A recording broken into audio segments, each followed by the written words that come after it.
অবশ্যই জানা উচিত যে গতকালকে আইসিসির একটা মিটিং ছিল এবং মিটিংয়ের যে কমিউনিকেশন ছিল, কমিউনিকেশনটা শুরু হয়েছিল সেখান থেকে যখন মুস্তাফিজকে আইপিএলের একটা দল থেকে বাদ দেওয়া হয়েছিল। Mustafiz was not injured. Mustafiz নিজে থেকে নাম উইথড্র করেনি। মুস্তাফিজ বাংলাদেশ ক্রিকেট বোর্ড তার এনওসি ক্যান্সেল করেনি। নিরাপত্তাজনিত কারণে মুস্তাফিজকে আইপিএলের একটা দল থেকে বাদ দেওয়া হয়েছিল। পরবর্তীতে আমরা গভর্নমেন্টের মাধ্যমে জানতে পারলাম এবং আমরা ফিল করেছি সিকিউরিটি একটা বড় ইস্যু এই 2020 ওয়ার্ল্ড কাপের জন্য।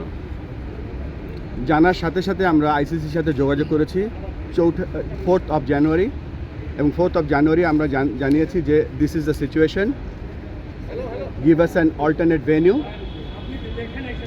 Or look this matter seriously. পরবর্তীতে বিভিন্ন পর্যায়ে আমাদের সাথে যোগাযোগ হয়েছে এবং যোগাযোগের এক পর্যায়ে আমরা এস্টাবলিশ করতে পেরেছিলাম যে এই সিকিউরিটির কারণে আইসিসি বিভিন্ন পদক্ষেপ নিয়েছে এবং রিসেন্টলি আইসিসি বিভিন্ন সময় 1996, 2003 যে ঘটনাগুলো ঘটেছিল সেগুলো বলার চেষ্টা করেছে। আমরা আইসিসিকে বলেছি যে রিসেন্ট যে ঘটনাগুলো ঘটেছে এবং আইসিসির যে পদক্ষেপগুলো ছিল সেগুলো তাদেরকে আমরা দেখিয়ে দিয়েছি চোখে আঙ্গুল দিয়ে। গত বছর ফেব্রুয়ারি মাসে যখন একটা দেশ নিরাপত্তাজনিত কারণে চ্যাম্পিয়ন্স ট্রফি খেলতে যেতে অস্বীকৃতি জানিয়েছিল, তখন সেই দেশের গভর্নমেন্টের পারমিশন নিয়ে আইসিসিকে যখন জানানো হয়েছিল তখন তাদের জন্য একটা নিউট্রাল ভেন্যুর ব্যবস্থা করেছিল এবং সেই নিউট্রাল ভেন্যুতে তারা সমস্ত চ্যাম্পিয়ন্স ট্রফি একটা হোটেলে থেকে একটা মাঠে খেলেছিল। ইট ওয়াজ এ প্রিভিলেজড।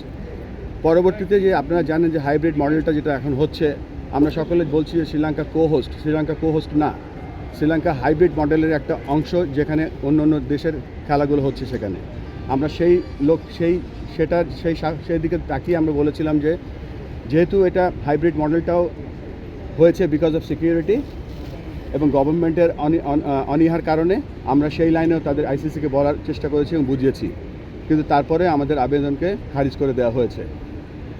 আমরা আবারও চেষ্টা করব আজকে আর কি পথ আছে আইসিসিকে বলা। আপনারা হয়তো গতকালকে শুনেছেন যে একটা ভোট হয়েছে। ভোটের নাম্বারটা অফিসিয়ালি আমি বলতে চাচ্ছি না, কেননা আইসিসি সেটা বলতে বারণ করেছে, কিন্তু বিভিন্ন জায়গায় ভোটের একটা নাম্বার দেখতে পাচ্ছি। আমরা খুব সন্দিহান। বাংলাদেশ ক্রিকেট নিয়ে আমরা খুব গর্ব বোধ করি, কিন্তু ওয়ার্ল্ড ক্রিকেট নিয়ে আমরা সন্দিহান। যেখানে ক্রিকেটের পপুলারিটি কমে যাচ্ছে সেখানে আইসিসি এরকম অলমোস্ট 200 মিলিয়ন লোকের খেলা দেখার বা খেলার যে একটা প্রত্যেক দিন আমরা বিশ্বাস করতাম যে এই কয়দিন যে আমাদের প্রত্যেকটা লোক সকালবেলা উঠে শুনতে পাবে যে